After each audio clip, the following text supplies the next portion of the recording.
This episode of the Official Block podcast is presented in proud partnership with Amazon, Cosentino, Freedom Furniture, Kinsman and Mitre 10.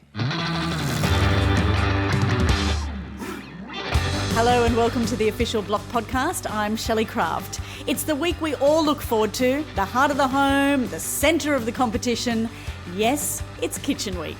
Up next, a judge who definitely brought a bit of heat as always, Marty Fox will be joining us. And then the dark horse winners of the week, Kylie and Brad. This is the Official Block podcast. Well, when it comes to his comments in judging, hasn't this guy been cooking up some choice cuts? Marty Fox, welcome to the Official Block podcast. Thank you, Shelley. It's been a great series so far. Well, look, we're looking back on 20 years of the block. You've been in the market, in the industry for 20 years. And although this is only your second year as a judge, you've been a huge part of the block family for a lot longer than that. Real estate agent, auctioneer, we've seen you in action a few times. Do you remember the first time you ever got involved with the block and do you regret it? It's a great question. And the first interaction was amazing. I mean, it was a crazy time here in Melbourne. We had COVID, we had masks. We didn't have the big block crowds. There was no open for inspections. And I just remember it was a stinking hot day and I'd copped quite a bit of flack for wearing shorts to a lot of my auctions here in Melbourne. And I woke up, it was warm and I thought, you know what? I'm going to wear shorts again. So I put on the shorts and the Gucci slides and drove into Brighton with the team. And I remember the people from the block looking at me going, what are you doing? Because all the other auctioneers were wearing suits and yeah, it was a great experience. I was nervous as all hell and ended up knocking it down to Danny Wallace. Mm-hmm. And Danny was actually a neighbour at the time to us in Middle Park. We both lived on the same street. He was about 3 doors down and it was just a crazy experience and it all just fell into place and it was great. This, of course, was a great result for Harry and Tash. They were so happy. Yes, back in that series. And again, I know Scotty gave you more grief about your shoes than and your shorts than anyone else. I remember he said he's got no socks on and he couldn't believe it. And did you say, mate, I'm here to sell real estate, not fashion. Let's get on with the show, shall we? Absolutely. Yeah. But it was, it was a great experience. And then we backed it up with selling out in the country for the first tree change block. Yeah, Gisborne. Oh, look, everyone else's nightmare, but you had a good time. Yes. Muddy Gisborne. That some call it Muddy Gisborne, others call it something else. What are some of your other core block memories? Would it be, a kitchen or a specific room or a couple that you enjoyed watching? Do you know what's crazy about the block? It's probably just more so the fact that it I just remember it always being in the background. So you think of summer and the sound of cricket. For me, it's like just during the week, the sound of the block in the background. It's, in the mornings as a family, we've got, the news in the background or cartoons. And at night, it just always seems to be the block. If there's something that's on at prime time in the background, I mean, we're a renovating family. We absolutely love it. Mm-hmm. And the block is the unofficial interior designer for the everyday Australian. Not many people can go and afford to pay upwards of $60,000, $70,000, $80,000 for interior design advice and ideas. And the block is at the forefront of new technologies and new styles and ideas. And it's what Australians lean on. And having real estate offices over the years, the amount of times that the vendor has, shown you a room and said, I got this off the block. And they speak about it with such excitement that they've copied something that they've seen on national television, a winning room or, a winning contestant.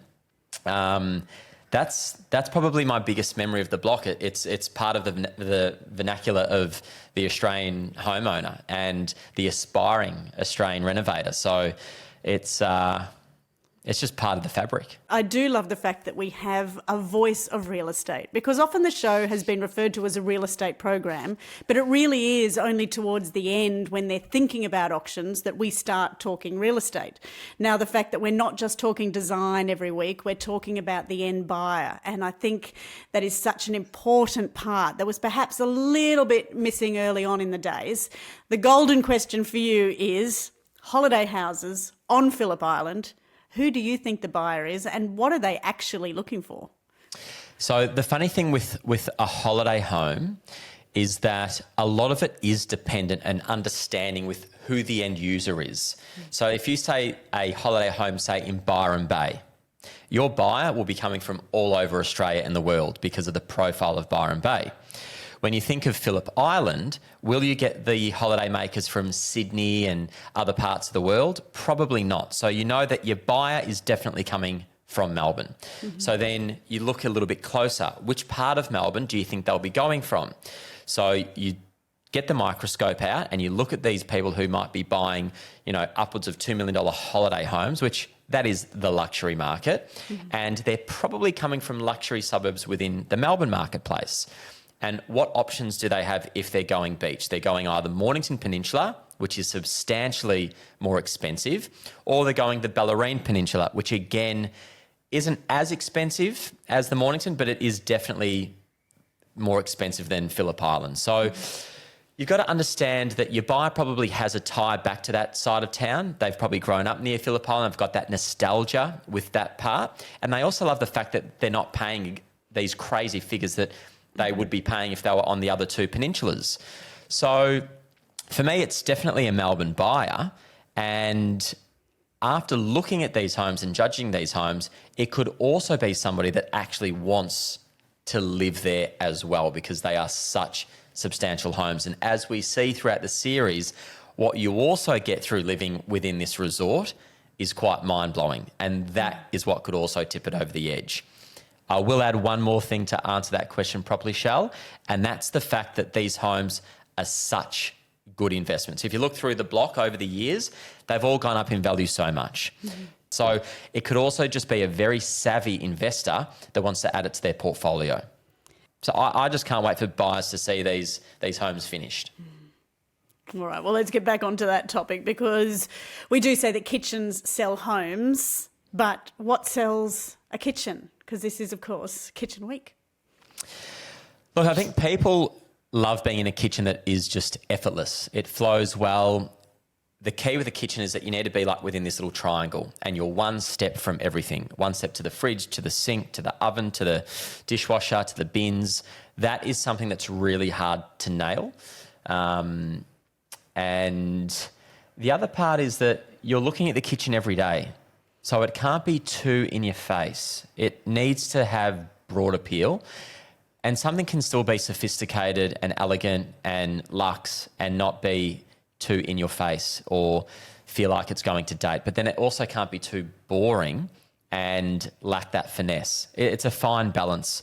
And the luxury buyer, the discerning buyer, will want something that is something to be proud of when their guests come over. They want comments. They want that positive reinforcement of, geez, I love your kitchen. Oh, look at that. So there needs to be something special, but just not too over the top. But again, it's that balance, isn't it, between getting some wow factor and impressing the judges or selling your house at auction day. And that's why the block is the beautiful beast that it is. Look, I've always had this opinion and, I've got a long list of properties that I've flipped and they've never been boring. They've always, had pops of colour, but they're all in the things that you can remove. They're in the couches, in the artwork, in the soft furnishings. For the things that are actually part of the structure, I think that's where you need to play a very neutral, sophisticated, broad appeal palette. And again, I'm in property and flipping property for money. These guys are on the show because they want to make a lot of money come auction day. So you need to understand that if you're not appealing to as many people as humanly possible, well, then you're just running the risk of not earning as much as the other contestants, which means that you will not win the block.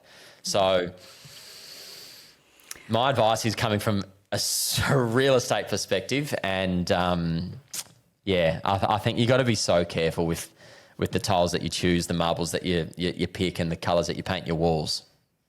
I hear you. I feel you. It's why you're such a wonderful addition to our judging panel. And look, we do see you butt heads with Shayna and Darren.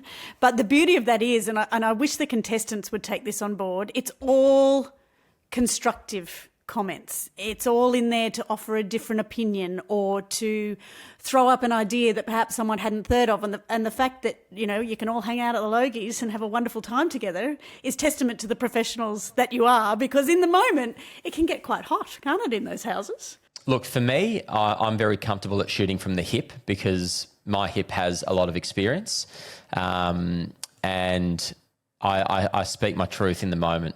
And for me, and I can't speak on behalf of the other judges, but I just have to go back through my learnings, and the learnings are, like I said, nearly 20 years of helping people in very intense moments, and those intense moments when people are selling properties, it's not all roses. It's not all, happy days. A lot of people have to sell for some very bad reasons that are uncomfortable. And at the end of the day, a lot of the time it comes down to making sure that they walk away with a healthy sum, and they need to appeal to as many bidders as possible. So for me, it's like I'm geared and trained to advise people on what they need to do to get as much money out of that property as possible. And I'm not talking hundreds, I'm talking thousands of sales I've been a part of. And there are formulas that work and there are formulas that don't. And if you polarize a marketplace, be prepared to take a big hit. The biggest people that polarize marketplaces and win are architects, and architects that have got really good experience and really good projects behind their name. And it sometimes takes them 20 years to get to that level. So I think you need to play the long game on the block and try and build a home that is so cohesive that the market won't react in a negative way and go, love it. Absolute gold, Marty Fox. We are looking forward to seeing you on Sunday night with the next judging. I know you'll be shooting from the hip, Marty. It is always an absolute pleasure chatting to you. Buckle up. It'll be a fun one. Up next, we've talked a lot about them. Now we get to talk to them. Kylie and Brad. Kinsman Kitchens are not only proud sponsors of The Block, they're also the official kitchen supplier to The Block as well. That's right, Kinsman has been helping transform homes for years with Australian-made cabinetry, on-trend looks and design solutions for all kinds of spaces and places. So when Kitchen Week rolls around on The Block this year, remember the team behind our teams? Kinsman. For that welcoming feeling, the decision's always Kinsman. Book your free design appointment at kinsman.com.au. The Block is all about creativity, imagination and inventiveness. But you don't have to be a blockhead to use your spirit of inventiveness in your home. I love this Amazon customer who bought upholstery tacks and used them to create an impressive feature wall in her bedroom. She wrote, "It was way cheaper than wallpaper and I've used 500 tacks so far." Now, that is a 10 out of 10 for inventiveness from me. Real Amazon customers, real reviews, really. Amazon.com.au. I have spent a lot of time in our Blockheads kitchens, and when you first step foot in them, it is impossible not to notice the huge slabs of stone that they've used on the bench tops. It really does set the scene, not just for the whole space, but of course the kitchen style, and of course playing a massive part in the design and interior design of the whole homes. The colour, the material, the texture. But here's what they all have in common. It's Cosentino's Decton range, and I'm pleased to say that Cosentino is a sponsor of the Block podcast, and I'm joined now by Antonia Anderson, who's Cosentino's showroom manager. Antonia, firstly, welcome to the Block podcast. Hello, thank you for having me. Very happy to be here. And perhaps someone who knows the Block kitchens even better than I do, it would be you. Yes, I was very fortunate enough to help the contestants with their selections. A lot of fun. Decton. This is new. We've seen it on the Block the last couple of years, but now we're seeing it in bathrooms, we're seeing it in kitchens. It's an incredibly versatile product, but what is it? Well, Decton, we call it an ultra-compact porcelainic surface, which is a big name, but essentially it's just a super hard-wearing mineral product. Essentially, it's crushed up rock that's been pressed and refired into a sheet of stone. What a mountain would do over thousands of years, we're able to reproduce in a factory in just a matter of hours. So pretty special. But that's quite extraordinary too, that the control that you have over the different colours and surface finishes when you are manufacturing it like that. Yeah, absolutely. We've worked very hard to make all of our colours and our veinings and patterns look as realistic as possible. A lot of our colours are obviously trying to replicate natural stone, but with all the hard-wearing durability of Decton. But we have a broad spectrum of colours and veins, right from the very simple like micro cements and Venetian plaster looks, but right through to the really ornate veining that we've seen, not unlike Courtney and Grant in House 2. They use the colour Carlo. That's extraordinary. It looks like natural stone. It does. I love it. And I'm really hoping that, you know, a lot of other people see the show and they fall in love with it as well, because I think it's so beautiful. I love Carlo. But even, you know, House 4, they've done the Laurent, the controversial dark kitchen. But I adore the Laurent with the sort of gold copper banding, the veining through it. I think it really sets it apart. But then you go into house number 1 and their stone in there is a natural stone. It's the Taj Mahal from the Sensor range that we saw Gian and Steph use last season. And to be honest, I did have to ask, is this a new Decton? Is this a natural stone? I mean, it's incredible that you can get two finishes so different, and obviously with the properties, but very difficult to tell apart. Yes, very difficult. I mean, the Taj Mahal is always going to be a classic. It's beautiful, it's timeless, and I think the way that they did it in House 1 with the high polish finish, it looks so beautiful, and that beautiful thick island bench and the cladding all round. They did an incredible job. And our Sensor stones, they come with a 15-year warranty, so whoever buys that house is going to have no worries when it comes to staining. It's going to be beautiful for a long, long time. So really, if you were choosing between the two, between Decton or between natural stone, you know, the durability of both of them is there. The warranties are very, very similar, and the wear and tear is extraordinary. So it really comes down to what look you're after. Absolutely. So it's actually pressed with 25,000 tonnes. So that is a lot of pressure. And in doing so, it actually essentially makes it have zero porosity or near zero porosity, which makes it highly resistant to stains. But also, I really love that it's highly heat resistant. So up to 300 degrees, take something straight out of the oven, straight off the stove, onto your benchtop, no problem at all. And look, I guess on that, the fact that you could use it pretty much anywhere on any surface in your home, the fact that it is sustainable, you know, that's a huge plus for us on the block. We're trying to do the best we can with our building practices, and Decton fits into that. Yeah, absolutely. Decton is completely carbon neutral. It's made with 100% renewable energy and 99% recycled water, and that 1% we only lose because it gets evaporated by the hot Spanish sun where it's made. But yeah, we're very proud to make such a sustainable product, completely cradle to grave as well. So we often crush up Decton and put it back into new Decton as well. So it's something that's very, very important to Costantino. Well, look, we're just as proud as you are to be using it on the block this year. Thank you very much for joining us, Antonia. Hopefully I'll see you in the showroom. Love it. Thank you. Well, with their dark and sophisticated surfaces, their surprise spinning cupboards, and just a pinch of penguin, this couple had a winning recipe to cook up a long-awaited win in Kitchen Week. Kylie and Brad, it is wonderful to finally welcome you to the official Block podcast. Thank you, Shelley. Thanks for having us. Thanks for having us. It's good to definitely have some kind of win with our penguin. Well, look, to be honest, I was just going to have you on anyway because I wanted to chat, but to get the win as well, yes, let's talk about the penguin. You've had him stashed in your cupboard for quite some time. Why was it this week that you decided to play it? Was it a sure thing for the win, or was it just time? Had you sick of holding on to the little fella? Oh no, I would have kept him for life, but look, Brad had a very good strategy up his sleeve for this one. Yeah, so I definitely wanted to make sure we had the winning kitchen title, so that we had that heart of the home sealed to House 4. Nice one. Well, it was certainly worth the win. It was a tough competition, and we know with Kinsman working with everybody, it's always going to be a tight race. So a great idea, Kyles, to keep it to Kitchen Week. But you're saying you're going to hang on to him forever. Why? Oh yeah, I would have loved to have had him forever. You don't get to take him home again. You know, at the end of the day, we strip you of all your high vis, we take your boots back. Oh, no. You don't get to take the penguin with you. It would have just been like a sentimental remembrance of our time. They would have never got to that. We would have played it for sure.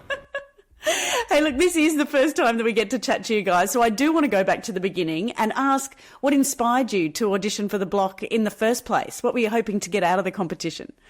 I guess we were hoping to get a bit of a challenge, which we definitely got more than we thought we were going to get. And just to have the opportunity to create something greater than what we have around us, I guess.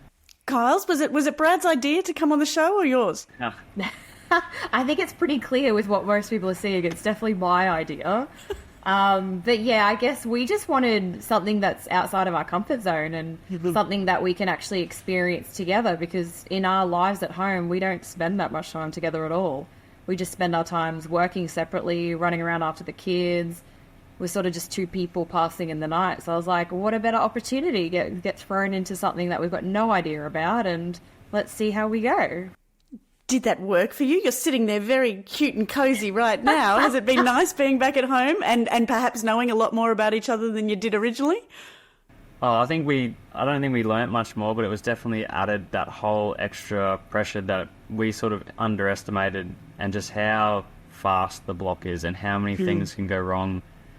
It's not until you can sort of calm back down and go, oh, maybe that was a bit much, or maybe we could have handled it a bit differently, but in the moment, it's 100, 110, and you look at it a split second later, it feels like a week ago. So yeah. How have you gone sitting at home and seeing yourselves first from the moment you arrived through to now? How has that experience been with you and the kids at home? I sort of laugh at them and say, is that what Mummy and Daddy are like? And they're like, pretty much. Nothing like having a mirror held up to you in your own house, is there? Literally. And then you wonder why the kids have traits like that. And you're like, well, that's kind of obvious now. Yeah, it's funny genetic. to watch sitting next to the daughter, and I'm like, oh, you see what's going on here? Yeah, she might look like Brad, but she's 100% me. A lot of my personality traits, I'm sort of having little digs, and it's like my weird, quirky little personality, but listening to everyone, they're definitely saying how rude and how mean I am, but I'm actually saying it all tongue-in-cheek. Yeah, it's all completely tongue-in-cheek, and like Brad and I get it, which is kind of why we're sort of sitting there half smirking, but everyone's like, oh my God, like, she's a lot. You think the audience would kind of get the fact that you're there with your incredible green locks, that you're going to be a different cup of tea. I guess going in, I'm confused that people didn't understand that we would be taking it like down a different road, that they were just expecting what everyone else is doing. I was like, yeah, I don't know. Hello. I think was yeah, more like, come on, you're more like, surely, by the way we look and come across, and I guess how outspoken mainly I am, I really thought people would have been like, oh, we get it. Or 20 years on, it's wonderful to see something a little bit different. Yeah. From a contestant and from what you're delivering week to week. So that's what we thought, but I guess our scoring sometimes reflects otherwise. How did it feel, though, this week, getting the praise from them about the kitchen that you created? And let's not forget, you actually designed that kitchen in about week 2 to be delivered in week 6. So you knew where you were going from go. Everything just fell into place so easily. And I guess what we were always wanting was that the kitchen to be a real focal point from the home. And it was glad we chose it in week 2, because I think otherwise we probably would have changed direction, as the judges kept sort of really nitpicking on how much black we were having. And then the fact that we actually stuck to it, and they actually were like, wow, we actually get where these two are going. It was such a relief. I was very worried about the kitchen. No, it was reassuring. I'm glad we stuck to our guns. Like, we got a bit knocked around, especially in week 2, after not being able to fully execute the bathroom the way that we wanted to do it, and sort of got the ideas or the bones of how we wanted it to look. But for us then to not sway like we did with that bedroom and stick to the kitchen being what it is, I'm super stoked. Well, you must have been, because the feedback was incredible. And then to get the win over your fellow blockheads, fantastic once again. So I think it was that coming together of minds, you guys getting the experience and being able to produce the rooms that you could see in your head, now coming to life in the house, compared to perhaps that first room where you're trying to throw all your ideas into the one to express what it is that you're about. And look, that's the balance of great design, isn't it? It's being able to transfer what you see in your head into a room in a week. Not easy for anyone. Not easy for anyone, definitely. White would certainly make it a lot easier. Yeah, I guess it would. Oh, if it was white, then there'd have to be something else crazy in there, I think. Oh, you'd just never do it, would you? No, I don't think so. I've got to say, to date, that your style has been one of the biggest talking points of this block. Why did you choose it in the first place? And is it what you've got in your own home? Look, I think we definitely set out to do the style that we had sort of put in, especially in our audition. So that's what we were going to stick to. Mm-hmm. And as much as we would love to do it in our own home, black, you need a fair bit of space. So there's definitely the black lacking in our house. But when you've got such a big house like the block, we were really able to do a lot of the things that we've always wished we could do. Kylie, did you think for a second it was going to be so controversial? I really didn't think that this black was going to be so controversial at all. I guess, we're people that live in a coastal location and we don't have a coastal home. We predominantly, as much as it's not black, but it's definitely far from coastal. And that's what I say to people, we all, as everyone that lives in Cairns, we're in a coastal location. Everyone's like, oh, God, I hate, it being coastal and the blues and the greens and... An oar on the wall. Literally, and I was like, those gold clams that hold up your towels, but... Yeah, it's sort of funny because everyone's just like, we love where you guys have gone with this. And it's so nice because the biggest difference is our house doesn't look like anyone else's. And I'm glad we stuck with it because the way it's all, I guess, come together is phenomenal. It's probably far better than what we actually ever expected. It is tricky because obviously we are going to auction, and for a great auction you want at least 2 bidders on your house. And I think in the beginning we were like, is there going to be a big enough buyer pool for house number 4? I'm certainly not questioning that anymore. I think the direction particularly that you've shown in this kitchen is going to appeal to so many across the board. Who do you think your buyer is? If you could, pin them up on the wall, who would be buying your place? See, we always, I guess, thought it would be someone that is a little bit older, that, has older children, which is sort of, I guess, why we weren't kind of aiming at having young kids' bedrooms. Mm-hmm. Someone that has, a bigger family, that the families all go to Phillip Island, they get together for a holiday. So, you've got the mum and the dad, but then you've got the older teen / early 20 kind of kids. And then you've got, their sort of family. So then you've got the in-laws coming with you. So then you've got this massive pool of people that all want to stay together and enjoy the experience of being on holiday, but they're doing it at Phillip Island and they don't want to really feel like they're at Phillip Island. They want to feel like they're at this really luxurious, Well, I think our house still feels like you could easily say you're on Phillip Island. 100%. I think it has to be. That's the difference. They're going to look at it and go, well, we want that one because we can tell it's house 4 and we're not in anyone else's house. And we're going to fight for it. Because 100%. Of some of the other houses, you could go, oh, well, if I miss out on this one, I'll just go next door. If they want yours, they're going to fight for yours. Yeah, and everyone's built incredible homes, but ours is a lot more memorable because I guess the slight risks that we took in the colour scheme. Oh, and we're certainly not going to forget seeing it being built on the telly anytime soon. Would you do it again? Well, I wouldn't have thought that Kylie would say yes, but apparently she does. Really, Kylie? Yeah, 100%.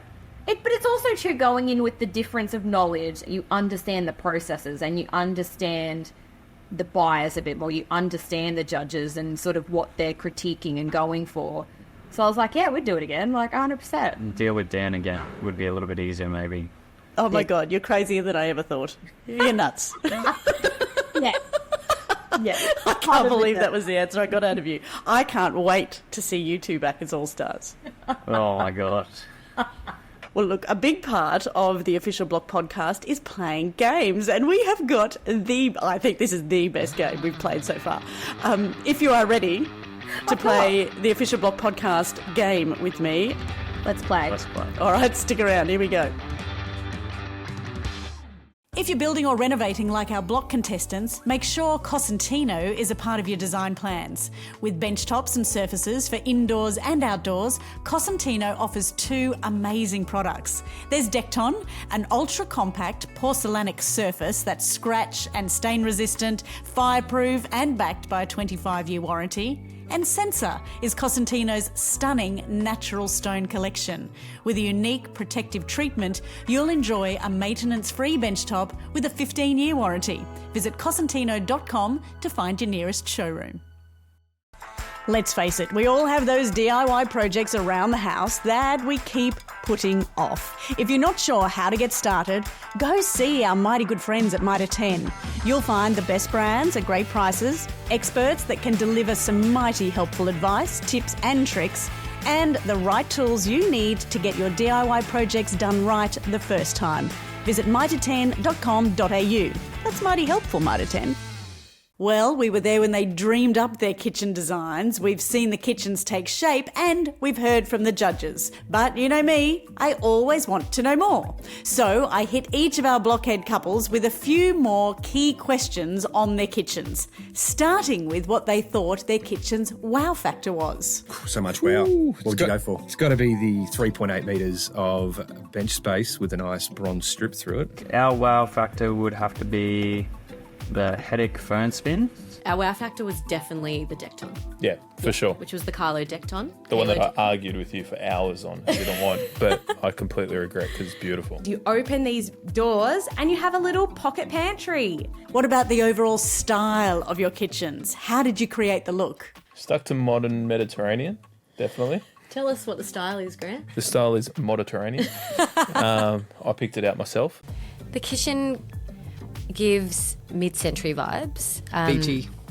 What? Beachy a little bit. Beachy, yeah. A little bit colonial, a little bit traditional, but also farmhouse. yeah, a little bit bright and light. It's textural, it's moody, it has, you know, a little bit of like sultry to it. The cabinetry from Kinsman, The fluted cupboards. the fluted cupboards, which is the Sorrento range, and also the Camden one, which is like the shaker style. Was it Bedino walnut timber by Kinsman? The bronze bars for the handles. Oh, they were stunning. Like they were probably my favourite part. Yeah. Nice matte white finished cabinetry and our matte wood grain. Just wow everywhere. You have to pick one, island bench or butler's pantry. What will it be? Island bench. Island bench. Island bench. 100% island bench. Oh, you need an island bench. Island bench. You're not going to sit around and drink and entertain in a butler's pantry. Oh, yeah. You don't hear like, oh, how good are those memories sitting around the butler's pantry. Quick, Scotty Cam is coming around for dinner. What are you going to cook? I feel like Scotty would be a classic Aussie, love a steak. I think he's a steak man. The steak man. You can tell. Fish and chips, easy. Last time we did it, won a boat. So. Roast pork. Yeah, well, he didn't like our fish and Yeah, he didn't like our fish. broccoli, so Give him a beer and I think he'll be a happy man. Yeah. 2-minute noodles. Uber Eats. You got to learn how to cook something. And just who is the better cook out of the two of you anyway? This guy right here. Christian. I'm the only cook in the household. We don't need Courtney cooking for various reasons that we feeds don't need me. to go into. Oh, Brad doesn't cook, so 100% me. Mate. What? What are you going to cook, mate? I cook everything. Like what? Everything. Name the last meal you cooked. Oh, it was a spag last night. Right, so Yeah. every Australian can cook spag bowl. Yeah, good. Is it as good as mine? I don't think so. There you go. All right, Hayden. All right, finish this sentence. The hottest colour in a kitchen is... Black, black, black, black, black. Black. Black's in. It just... it just won. So We would have loved to throw in pink in if there. we had a one, we'd Black be the was the hottest winner. colour. Am I not right? Like, No, you're right and right. wrong? No, Yeah, he's okay. right. He's right. Right? So Let it go. Shrek green.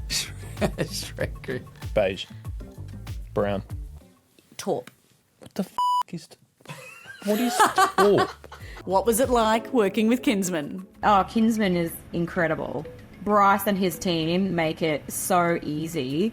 And going for the console and having that many options of black, I was like, see, this is the world of black. This is where every console needs to be. Kinsmen were amazing. We wanted to change sizes of handles and they're like, we can do that for you. They're absolutely onto it. And Have a yeah. wide variety of different colours and textures and stuff like that, profiles that we can use. And yeah, the quality was obviously amazing. Working with Kinsman was an absolute joy. It was so easy to work with them. They had all the latest things that we wanted. Yeah.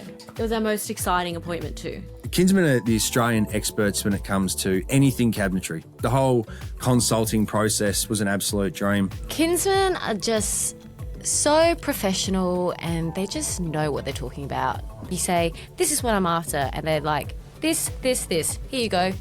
It's perfect. Done. Kinsman absolutely crushed it. How fast they put that kitchen together and how much is in it, unreal.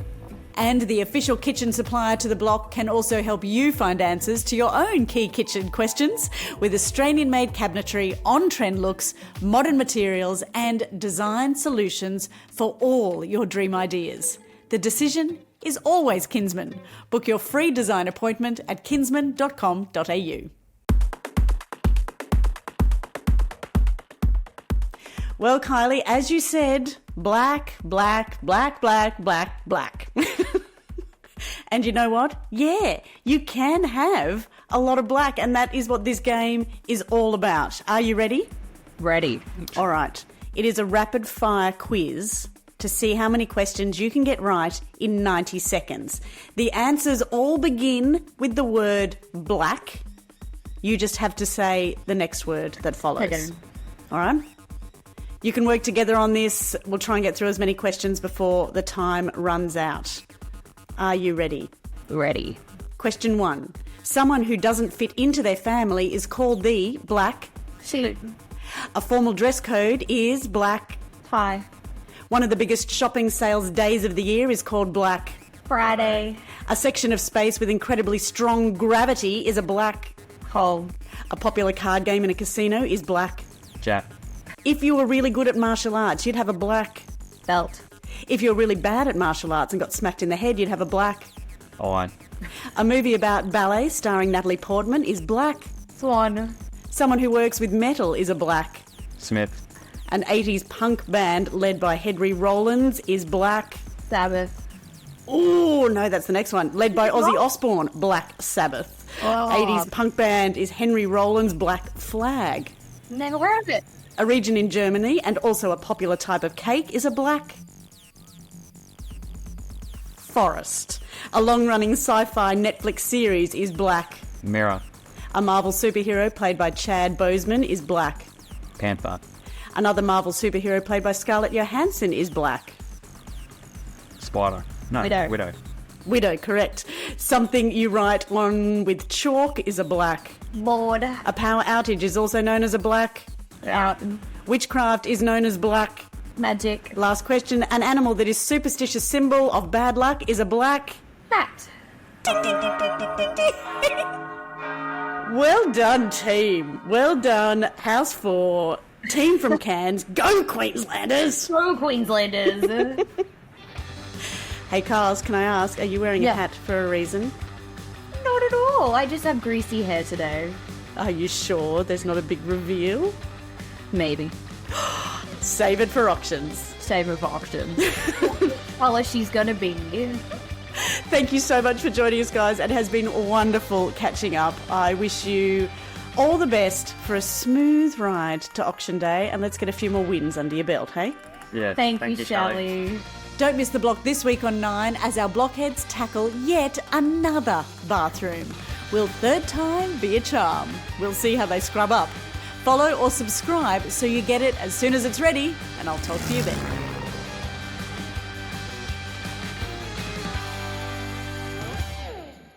There's nothing quite like coming home to something you adore each day. Our friends at Kinsman Kitchens believe that's the feeling you should experience every time you step into your kitchen.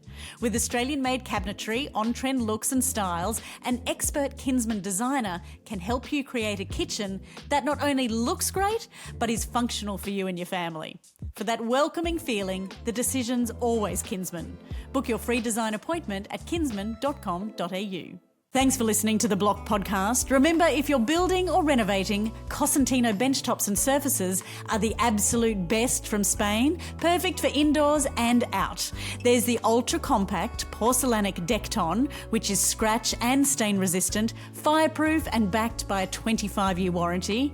And with the stunning Sensor Natural Stone Collection, you'll get maintenance-free benchtops with a 15-year warranty. Like our contestants, install the best for your home. Visit Cosentino.com to find your nearest showroom. The block is all about creativity, imagination and inventiveness. But you don't have to be a blockhead to use your spirit of inventiveness in your home. And some of the simplest ideas can be the most effective, like this Amazon customer. He bought 6 smart home plugs and attached them to all the lamps in his living room. Now they all turn on simultaneously at dusk, which in his words creates an awesome ambience. Well done, mate. That is a great idea. Real Amazon customers, real reviews, really. Amazon.com.au. Feeling inspired by our blockheads challenges? Think you can nail it too? Well, our mighty friends at Mitre 10 can deliver some mighty helpful advice when you're looking to recreate these block projects in your own home. So whether it's making an art gallery wall, perhaps building a plinth for your sculpture, or doing a retaining wall in the garden, let the mighty experts at Mitre 10 help you nail your DIY project the first time. Visit mitre10.com.au. That's mighty helpful, Mitre 10.